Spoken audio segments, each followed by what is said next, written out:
Lena Fairchild didn't mean to eavesdrop, but the second she saw the little boy in the red hoodie burst into tears near the swings, she couldn't help herself.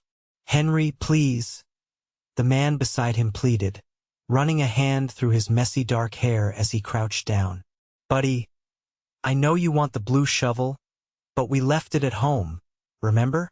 The kid, maybe 4, wasn't having it. He stomped his tiny foot, his face red and scrunched up, and sobbed louder. The man's shoulders sagged as he looked around helplessly, completely out of his depth. That was when Lena stepped in. "Hey there," she said gently, crouching down beside the boy with a soft smile. "You want a blue shovel? I think I saw one in the sandbox over there. Want to go look with me?" Henry paused mid-wail, blinking at her. "You did?" he asked through a sniffle. "I have a pretty good eye for missing shovels," she whispered, making his mouth twitch toward a smile. The man looked at her like she'd just parted the Red Sea. Henry grabbed her hand like they were old friends and tugged her toward the sandbox. Sure enough, there was a forgotten blue shovel half buried in the sand. The boy squealed and dropped to his knees, instantly lost in his own little world. Lena stood and brushed her jeans off. "That should buy you at least 15 minutes of peace." The man let out a breath and really laughed. "God, thank you. I owe you. Probably a lifetime supply of coffee." She smiled, finally getting a good look at him. Tall, tense shoulders, dark stubble, sharp jawline, and those tired but beautiful green eyes that gave away just how overwhelmed he really was. "You looked like you were about to cry harder than he was," she said, teasing. "I was close." "Single dad life," he said, extending a hand. "Rowan Steele?" "Lena." "Lena Fairchild," she replied, shaking it. His grip was warm and strong. "Nice to meet you, Lena Fairchild. Seriously, thank you for stepping in. I'm not usually this much of a disaster." She shrugged. "We all have our days." "How old is he?" 4. Full-time KS gremlin. "And I'm still figuring it all out." They sat down on a nearby bench, watching Henry dig happily like the last 10 minutes hadn't happened. Lena glanced at Rowan. His button-down was wrinkled and his leather shoes had sand on them. There was a phone buzzing in his pocket that he kept ignoring. "You get any help?" she asked casually. Rowan hesitated. "Some, but the last few months have been rough." He didn't elaborate and she didn't push. Instead, she said, "Well, you're doing great. He's clearly attached to you." Rowan glanced at Henry, who was now humming to himself. "Yeah, he's my whole world." Lena smiled. "That's obvious." They talked for a while, light and easy. He asked about her job. She worked at the local community arts center and she told him about the after-school programs she coordinated. When she made a joke about being paid in paintbrushes, he laughed again. It was the kind of conversation that made time slip by without realizing it. Eventually, Henry ran up with sand all over his hands and a proud grin. "Daddy, I made a volcano." "That's amazing, bud," Rowan said, scooping him up. He looked back at Lena. "Hey, do you come here often?" She raised an eyebrow. "Are you seriously using that line right now?" He flushed. "No, Henry really liked you. And I wouldn't mind buying you that lifetime supply of coffee sometime, if you're interested." Lena bit her lip, surprised at how much she wanted to say yes. "Sure," she said. "I'd like that." The next time they met, it was for coffee like he'd promised. He showed up with Henry in tow and a caramel latte for her. "I remembered," he said with a grin, holding it out. Lena narrowed her eyes. "How? You said it in passing." "I pay attention." That answer hit her somewhere deep. They sat at a patio table while Henry colored a dinosaur sheet. Rowan wore a navy sweater that made his eyes even greener. He asked her questions. Real ones. About why she loved working with kids, about her parents, about her plans. He really listened and laughed at her jokes, even the bad ones. And he was funny too. Not in a rehearsed way, but the kind of funny that made people relax around him. Still, there was something guarded behind all that charm. Something heavy. The third time they met, it was because Henry had insisted they go to the park again and Rowan had asked if Lena would join them. They did sidewalk chalk and blew bubbles, and when Henry tripped and scraped his knee, she held his hand while Rowan cleaned the cut. "Thanks," he murmured as she soothed Henry. "You're kind of amazing." She blushed. "You're not so bad yourself." By the fifth time, things had shifted. Henry had fallen asleep in his stroller. They were sitting on a park bench again, but closer this time. Lena's shoulder brushed his, and she didn't move away. "You're easy to talk to," he said quietly. "You too," she replied. Rowan looked at her, really looked. "I've been thinking about you. A lot." Her heart skipped. "Yeah? Yeah. I know we haven't known each other that long, but I feel like I can breathe around you. Like I'm not failing."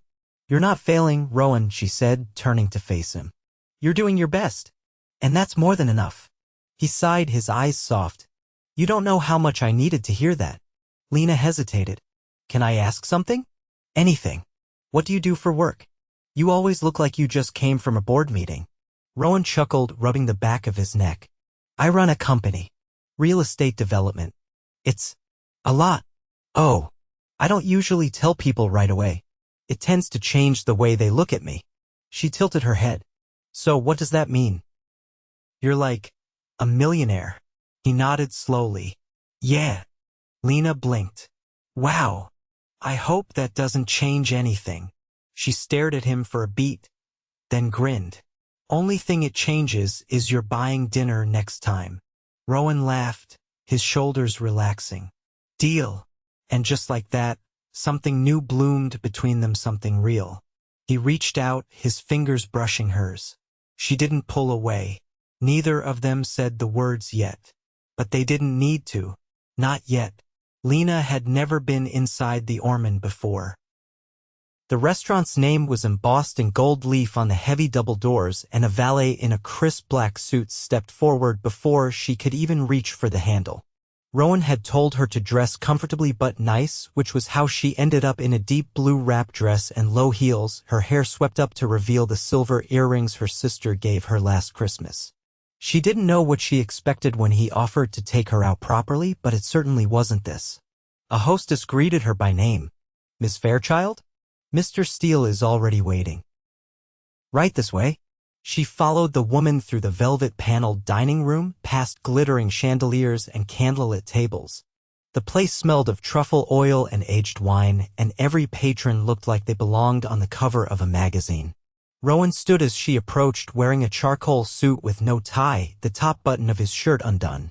He looked like he belonged here, elegant, composed, but as soon as he saw her, his expression softened. "You look incredible." She smiled, still too stunned to speak. "I hope this place isn't too much," he said as he pulled out her chair. "It's definitely the fanciest dinner I've ever had," she admitted. "I wanted to do something nice for you," he said, sitting across from her. "You've done a lot for me lately."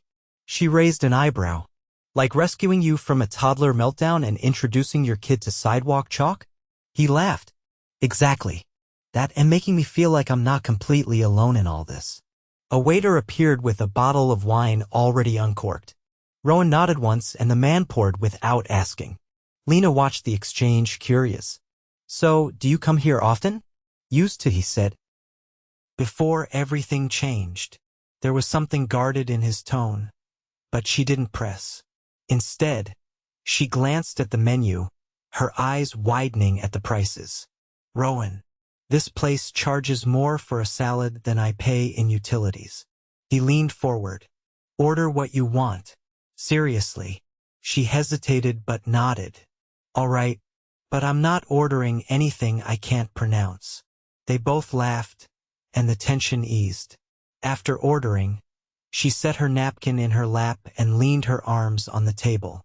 "Tell me something about you that doesn't involve real estate or dinosaurs." He tilted his head. "Dinosaurs? Henry. He talks about them like they're a second language." Rowan chuckled. "Right? Okay, something about me. I play piano." "Really?" Her eyebrows lifted. "Like, actually play?" "I took lessons growing up. My mother insisted on it.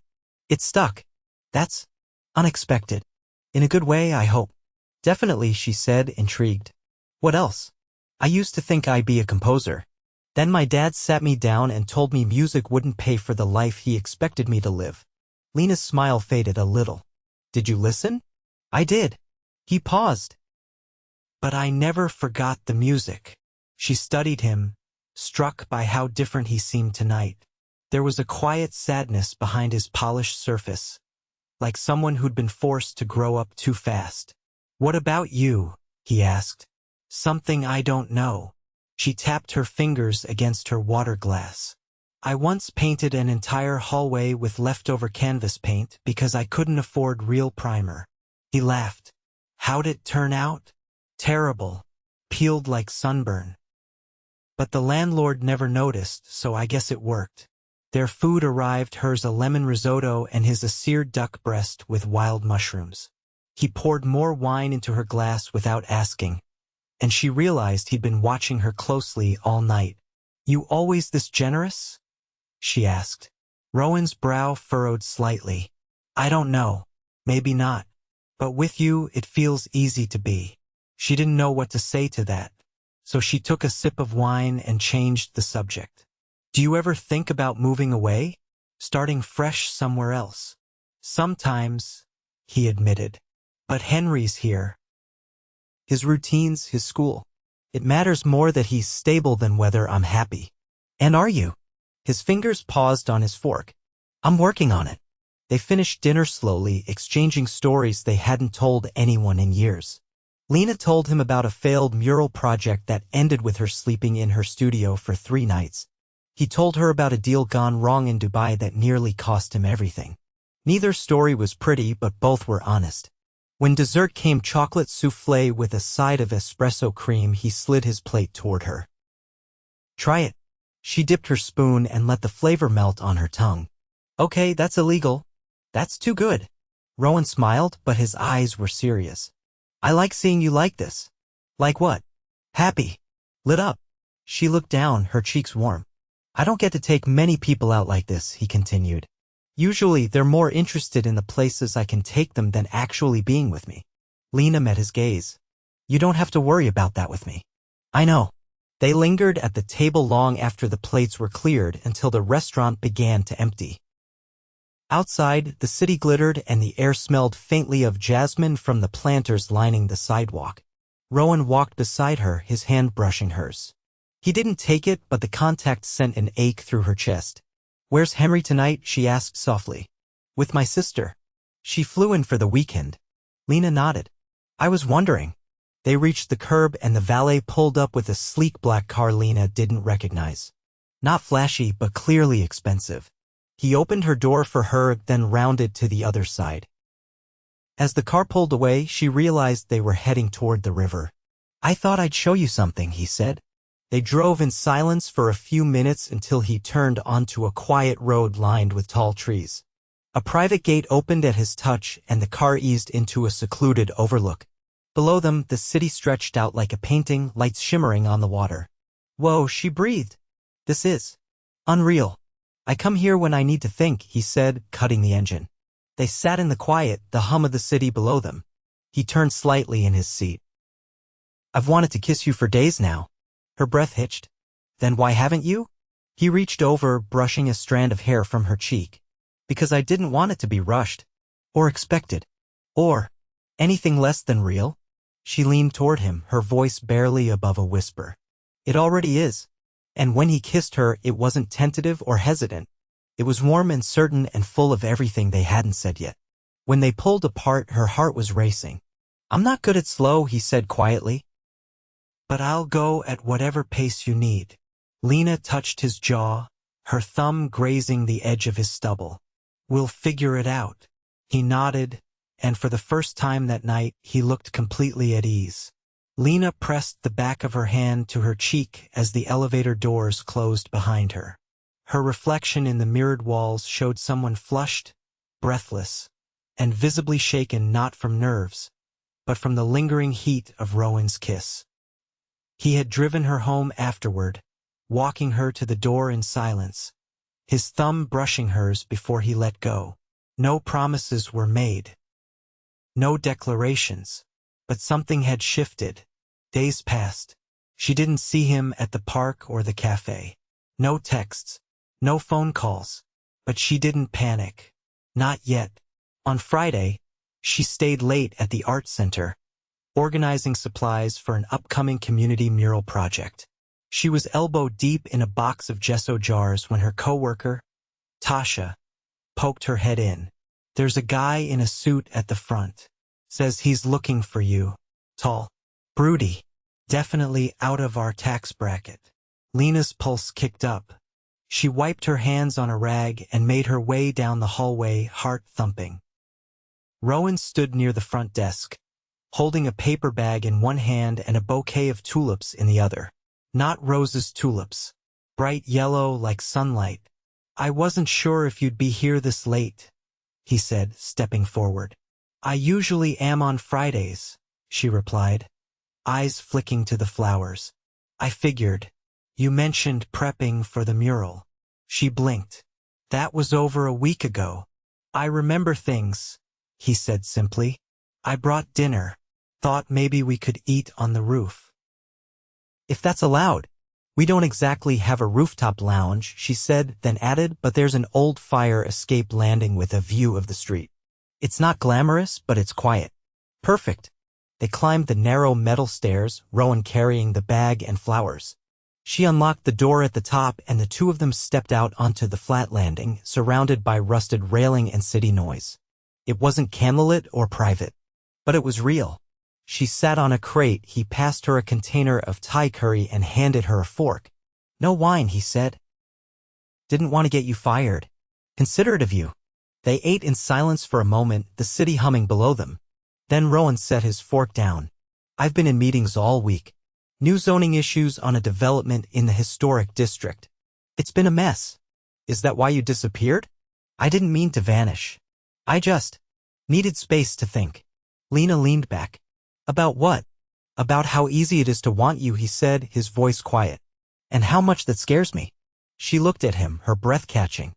"I haven't let anyone in since Henry's mom left," he continued. "I told myself I couldn't afford to, that if I dropped the ball, even for a second, I'd lose everything."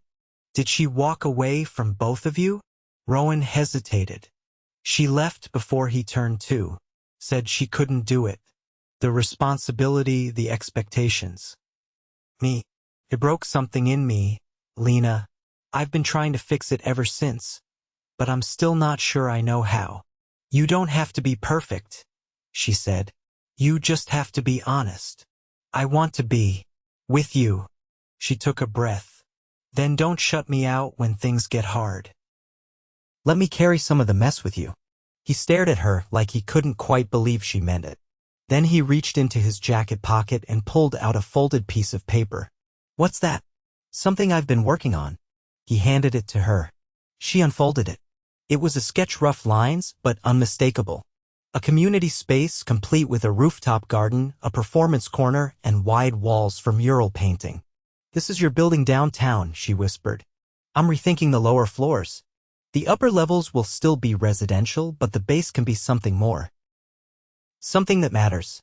She looked up at him. "You want to build this?" "Only if you'll help me." Her hands trembled slightly as she folded the paper. "Why me?" "Because you see what people need before they even ask. You create beauty out of broken things.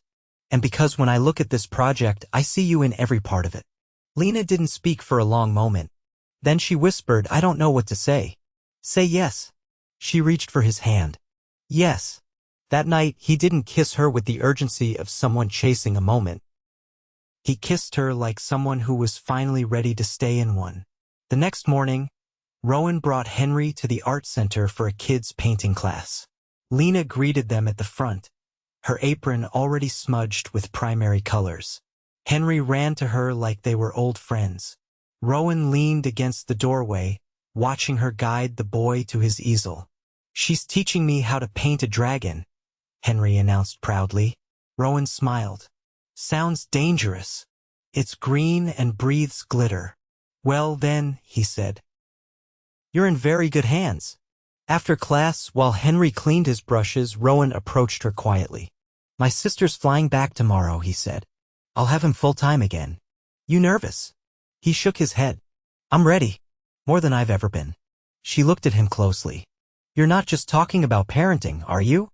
No, they stood close, the scent of lemon soap and paint between them. She reached up and touched his collar. So what now? Now, he said, brushing her hair back gently, I stop letting fear run the show. And me. You, he said, are the part I'm most certain of. He kissed her, then soft, steady, and sure. Outside, Henry held up his dripping canvas. I made fire. Lena laughed against Rowan's chest, and he wrapped his arms around her. Well, she said, looking up at him, I guess we're officially a team. Only if you're ready. I've never been more. And for the first time in years, neither of them was running. The rain had started just as Lena stepped out of the gallery, light but persistent, softening the edges of the city and turning the sidewalks slick beneath her boots. She wrapped her coat tighter and pulled up the hood, careful not to smudge the streak of charcoal across her cheek from earlier sketching. Somewhere behind her, a car pulled up to the curb and idled, but she didn't turn until she heard her name. Lena. Rowan was already halfway out of the car, umbrella in hand, his hair damp from the dash. He looked out of place in the drizzle, his tailored coat, polished shoes, and pressed shirt all a little too pristine for the uneven pavement beneath him. But the look in his eyes was anything but composed. Is everything all right? She asked as he came closer. He held the umbrella over them both, shielding her from the mist. I need to show you something. Now? His mouth quirked, not a grin, not even amusement, but something urgent. Now. She hesitated, then nodded. The car ride was quiet but not uncomfortable. The city rolled by in a blur of wet lights, and she watched his hands on the steering wheel, steady, purposeful. He didn't speak again until they were outside a building she didn't recognize. It was tall, glass-paneled, and still under construction in parts, but the lobby was complete, with soft lighting and a curved marble desk. Rowan nodded to the security guard, who gave an approving smile, then led her to the elevators. You're not going to tell me what this is? Lena asked as the doors closed. I'd rather show you. She folded her arms, trying to hide the nervous flutter rising in her chest. When the elevator opened, they stepped into a wide, open room, unfinished, but beautiful. The floor was smooth cement, the walls a clean, untouched white. It looked nothing like the cold, clinical spaces she'd seen on real estate tours. This felt different. Massive windows overlooked the skyline. Soft amber lights lined the ceiling. But what caught her attention was the mural, half-finished, stretching across the entire back wall. She walked toward it, heart thudding. Stylized trees climbed upward in sweeping arcs, their branches laced with bright reds and oranges. At the base, children danced in silhouette, paintbrushes in hand. She turned to him slowly. This is your new building. He nodded. It's more than that. This is the permanent home for the community space we talked about. The one you helped me envision. Her throat tightened. You already started the mural? I hired a team to lay the base. But I want you to finish it. She looked back at the wall, then at him. You're giving me that? I'm not giving it to you, he said. I'm asking you to lead it, to build the space however you see fit. Art programs, classes, events. You decide. She blinked. But I don't, Rowan. I've never managed something like this. You've built more with scraps and paint than most people do with $1 million budget, he said. I've watched you turn kids around with nothing but color and patience. What you do, it changes people. I want to give you the resources to do it on your terms. Her fingers trembled slightly as she touched the edge of the wall. Why me? Because I trust you. And because no one else sees the city the way you do. She turned to him, her voice barely audible. This is everything I've ever wanted. I know. She took a breath. But what about you? Where do you fit in all of this? He hesitated, then stepped closer. I want to be a part of your life. Not just in passing. Not just in the quiet moments when Henry's asleep. I want it all. The mess, the early mornings, the paint on the floor. I want to build something real with you. Her eyes stung. You mean that? I've never meant anything more. She looked at him for a long moment, then reached out and took his hand. You're not afraid anymore? He shook his head. I still am. But not of you. Not of this. She smiled, then leaned in and kissed him, slow and certain. Later that week, under a cloudless sky, they hosted the launch event for the community center. The building hadn't officially opened yet, but families wandered through the finished floors, exploring art rooms, reading corners, and a rooftop garden that overlooked the city in full bloom. Lena stood in the center of it all, clipboard in hand, directing volunteers with a focus that came from both vision and belief.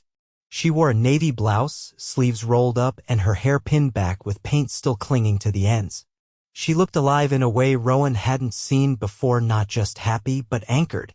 Henry ran by, dragging a cardboard rocket behind him, laughing as a group of kids chased him toward the mural wall. Rowan watched from a few paces away, leaning against the doorframe with his arms crossed. His sister, Clara, stepped up beside him. She's good for you, Clara said. She's good for both of us. She's not after your name, Clara added. Or your money. I know. Clara gave him a long look. Then don't screw this up.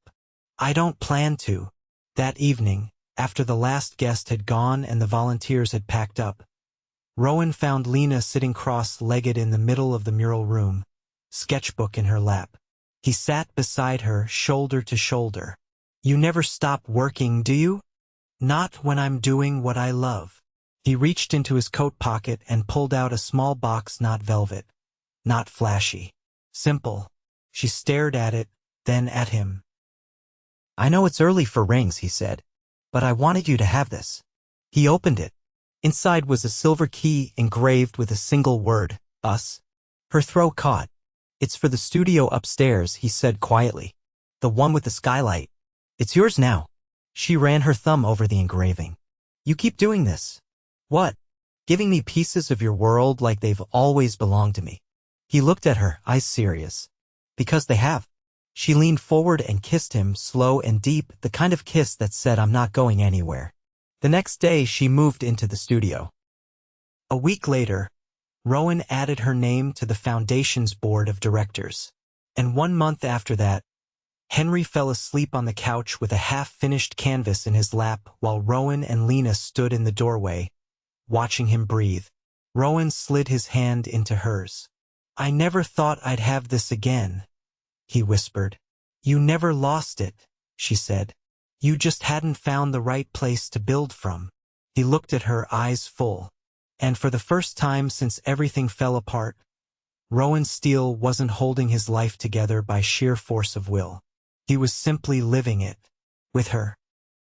The soft roar of conversation filtered through the ballroom as Lena stood near the edge of the stage, her fingers laced together. She could feel the thrum of the city through the windows behind her, but her focus stayed on the crowd gathering below. She'd never worn a gown like this before, deep emerald silk that shimmered under the chandeliers, and though the heels pinched slightly, she didn't care. Tonight wasn't about comfort. It was about celebrating something they'd built from the ground up.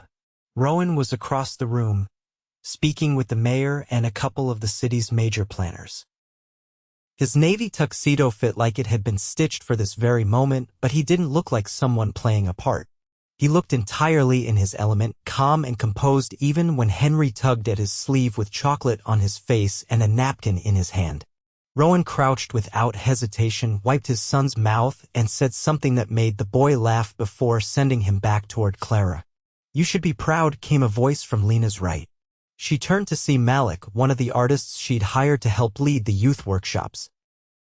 He wore a dark velvet blazer and a sharp grin, but his eyes were warm. I am, she said, glancing back at the mural displayed on the screen above the stage. But I'm prouder of what we're doing next. You mean the scholarship fund? That and the traveling exhibit. We're taking the kids' work into galleries across the state, letting them see what it feels like to be taken seriously. You know, Malik added, when you first walked into the studio and asked me to help you paint a wall the size of a gymnasium, I thought you were out of your mind.